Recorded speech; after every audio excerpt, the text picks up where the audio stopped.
Now, it brings me great excitement to welcome to the stage the mental health team of the San Francisco Giants, Dr. Shana Alexander and Dr. Emily Payet.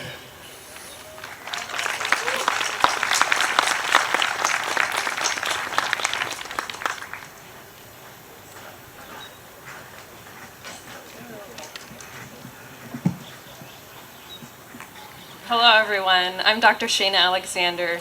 Thank you so much for being here, showing up, and your passion for mental health. So I'll just tell you a little bit about what the Giants do when it comes to mental health.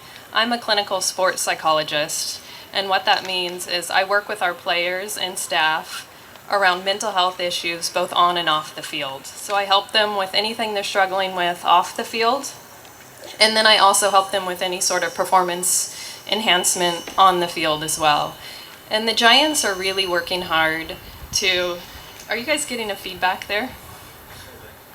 The Giants are really working hard to end the stigma around mental health. We feel really passionate that our players and staff get the treatment that they need, because what we have recognized is it doesn't matter who you are, mental health issues don't discriminate. You can be extremely high functioning and very successful and still struggle with your mood. And we want to make sure our players and staff are the best that they can be both on and off the field.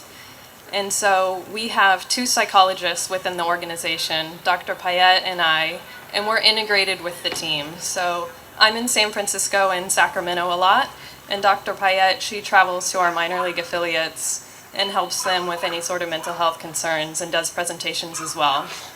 And so we're happy to be here today and support NAMI. NAMI has been an organization that I have felt really passionate about for many, many years. I've spoke to a NAMI organization back probably 10 years ago when I worked for UC Davis.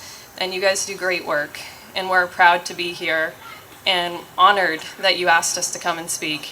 The other thing I wanted to say just briefly is a quick shout out to the Santa Clara softball team.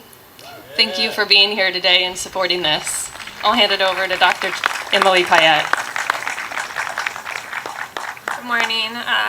I'm Dr. Payette, and I'm a clinical psychologist with the Giants, as Dr. Alexander said. And I didn't really have a topic to present on today, so I just thought I'd go over a couple of topics. One being, what is the importance, or why is it important to get mental health support? That's a question that sometimes comes up for myself or Dr. Alexander, from players or just general public. And maybe I'm speaking to an audience that already knows why we should get mental health support, but one thing we know is, a message that we get growing up, especially for men, is to just kind of suck it up when you go through hard times, pull yourself up, get through it, be tough. And the reality is that's just not how it works. We all struggle with something at some point in our life. Nobody is going to be immune from experiencing some kind of stress or some kind of mental health issue at some point. And we do know that if we don't get that support, that by taking in that message to just get through it is going to be harmful for ourselves. We have a strong mind-body connection, so if we hold things in, our body's going to react to that, whether that's through physical illness, lack of sleep, etc.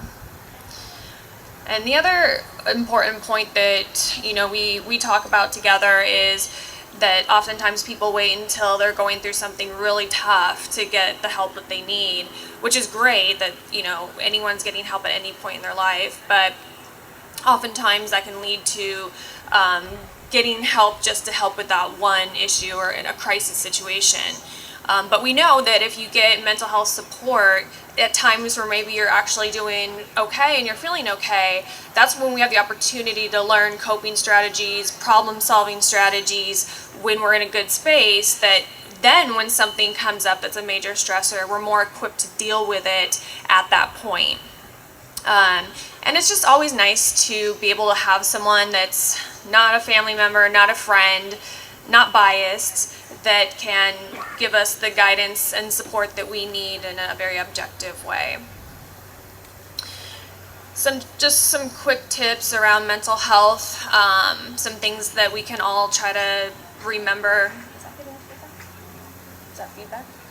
I don't know if you guys are getting feedback. No? Okay. Is to really always be aware of who you're surrounding yourself with in your life. We want to make sure that we surround ourselves with people that add value to our lives, that are positive people that bring us up rather than down. So making sure that we have a good, solid support network is important. There's been a lot of more and more research around the importance of doing a daily gratitude to inspire somebody to have a better day, to feel better, their moods lifted. So doing a daily gratitude every morning or any time during the day has a lot of research to back it as well. Just something that you can think of that you're thankful for in your life.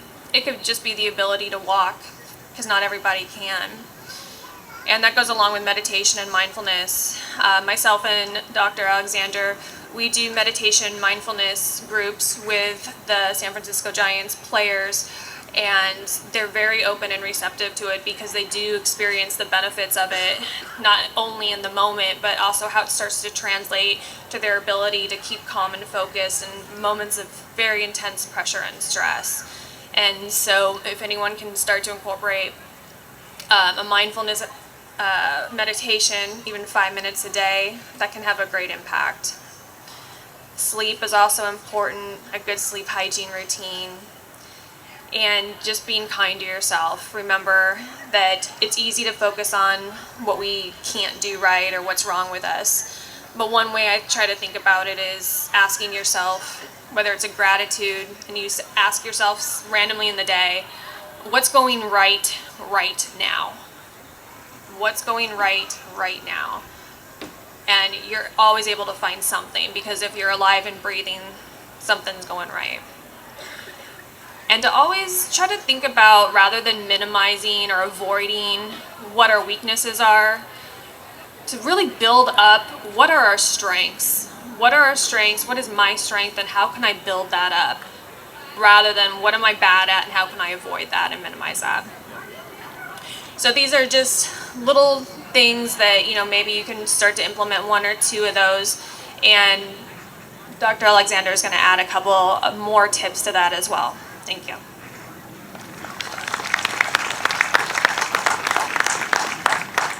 So I'm just going to add one more that I feel really passionate about, and I think this is something I talk to our athletes about all the time. It's great for young athletes, but it's also really important for everybody in general.